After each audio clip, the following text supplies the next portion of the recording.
What would you do if every relationship you had ended in disaster?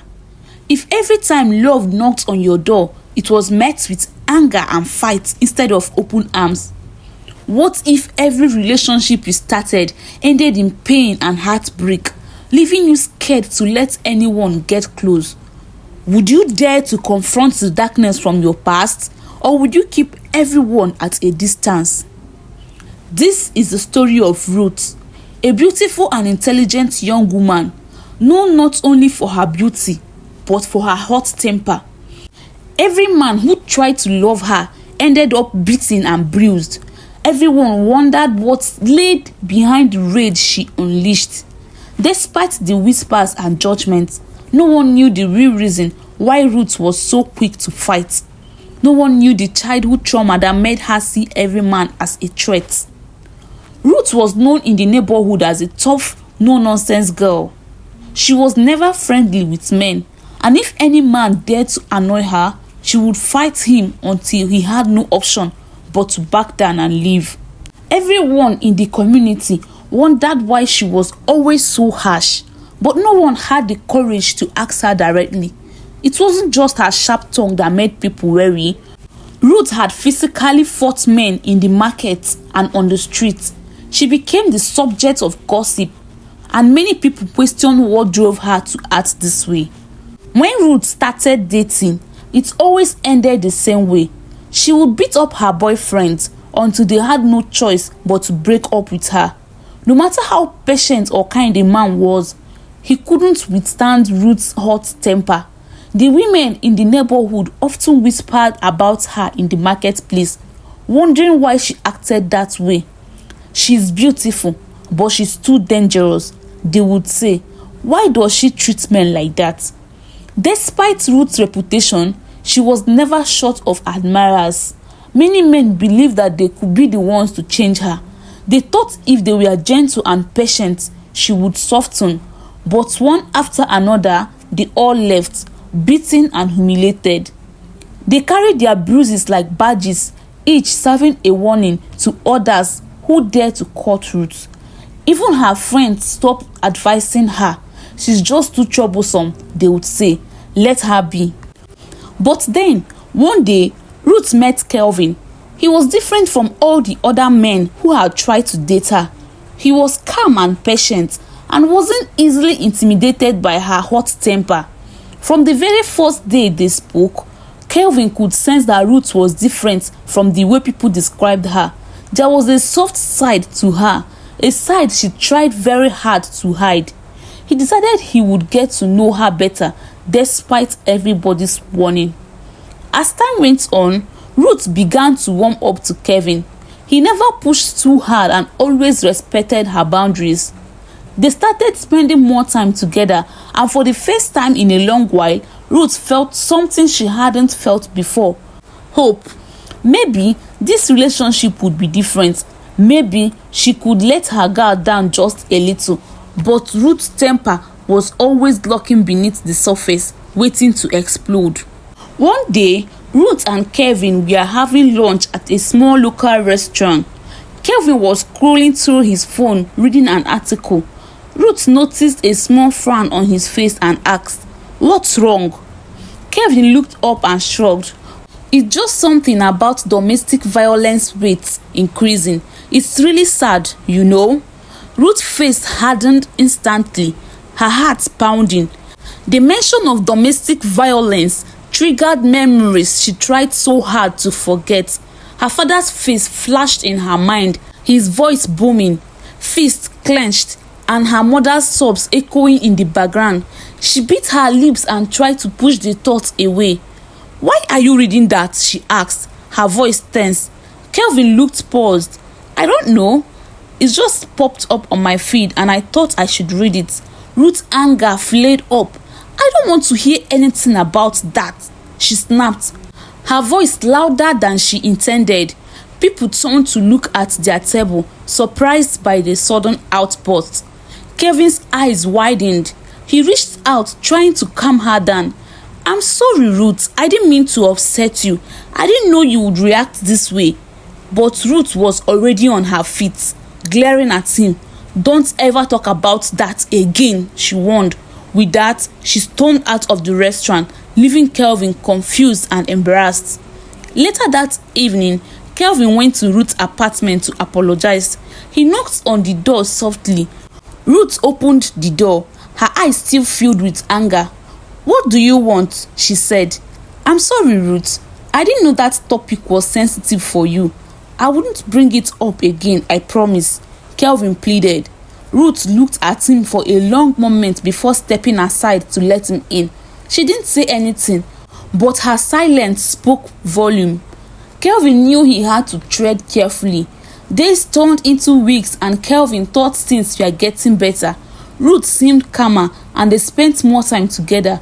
But then another incident happened. Kelvin had invited Ruth over for dinner at his place. He spent hours cooking, wanting everything to be perfect. When Ruth arrived, she seemed happy and they settled down to eat. But then Kelvin made another mistake. "Ruth, can you pass me the salt?" he asked casually. Ruth, who was holding the salt shaker, froze. Her mind flashed back to a day when she was a child. She remembered her father's voice yelling at her mother for not passing the salt quickly enough. He had thrown a fit and hit her over such a trivial thing. Ruth's hand started shaking and trembling. "Ruth!" Kelvin's voice brought her back to the present. Without warning, Ruth flinged the salt shaker at him. "You want the salt? Take it," she screamed.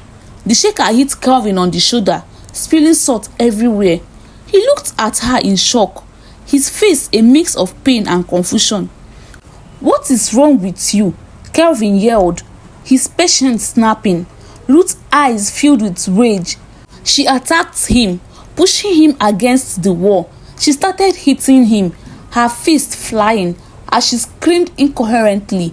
Kelvin tried to shield himself, but Ruth was relentless. It wasn't until she saw the pain in his eyes that she stopped, breathing heavily. Kelvin slumped to the ground, holding his bruised arm. He looked up at Ruth, and in that moment, he saw the pain and fear behind her anger. "Ruth, you can't keep doing this," he said softly. "If you don't tell me what's going on, I'm leaving. I can't stay in a relationship where I'm always scared." Ruth stood there, her whole body shaking. Tears welled up in her eyes, and for the first time, she looked vulnerable. "Please, Ruth," Kelvin whispered. "I need to understand. I want to help you, but I can't if you don't let me in." Ruth sank to the floor beside him, her tears flowing freely. "I'm sorry, Kelvin. I'm so sorry. I didn't mean to hurt you." "Then, tell me why, Ruth. Why are you like this?" Kelvin asked gently. Taking a deep breath, Ruth began to speak. "When I was a little girl, I watched my father beat my mother every single day. He didn't need a reason. He just did it. For the smallest things, like if she forgot to put salt in his food, or if she didn't greet him properly, he would beat her until she couldn't stand, until she was begging for mercy." Kelvin's heart sank as he listened. "Oh, Ruth. He never cared that I was there watching," Ruth continued, her voice breaking. "He just kept hitting her, no matter how much I cried or begged him to stop. And my mom, she just took it. She didn't fight back. She never defended herself. She just stayed and endured it until one day she left. She just walked out and never came back." Ruth's body shook with sobs. "I hated her for leaving, but I hated my father more. He made her leave, and since then, I promised myself that no man would ever have that kind of power over me. I wouldn't let any man control me or hurt me like he did to her." Kelvin reached out and gently held her hand. "Ruth, I'm so sorry.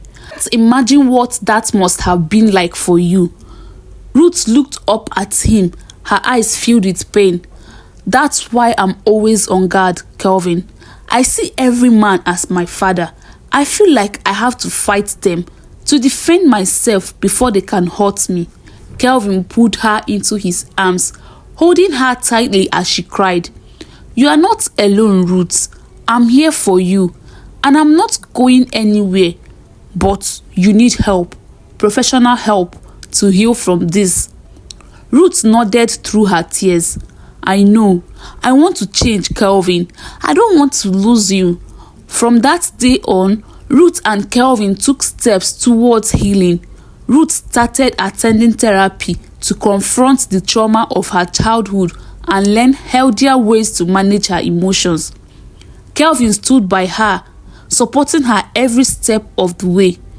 It wasn't an easy journey, and there were days when Ruth felt like giving up, but Kelvin's encouragement and her own determination slowly began to heal. Months later, the change in Ruth was evident. She no longer snapped at every little thing, and she had learned to express her feelings without resorting to violence. The neighborhood noticed the transformation too. People began to see Ruth in a different light, no longer as the angry girl who beat up men, but as someone who had found the strength to overcome her past. One evening, as Ruth and Kelvin walked hand in hand through the neighborhood, she looked up at him with a smile. "Thank you, Kelvin," she said softly. "For what?" he asked, smiling back. "For not giving up on me, for seeing the real me, even when I couldn't see it myself," Ruth replied. Kelvin squeezed her hand gently. "You are worth it, Ruth. You are stronger than you know, and I'm so proud of how far you've come." Ruth's heart swelled with gratitude and love. For the first time in a long time, she felt truly happy. She had faced her demons and was finally free from the anger and bitterness that had controlled her life for so long. And with Kelvin by her side, knew she could continue to grow, heal, and build a future filled with love and hope. The end. Thank you so much for watching to the end. Please like this video and subscribe to my channel for more interesting stories like this one. See you in my next video. Bye.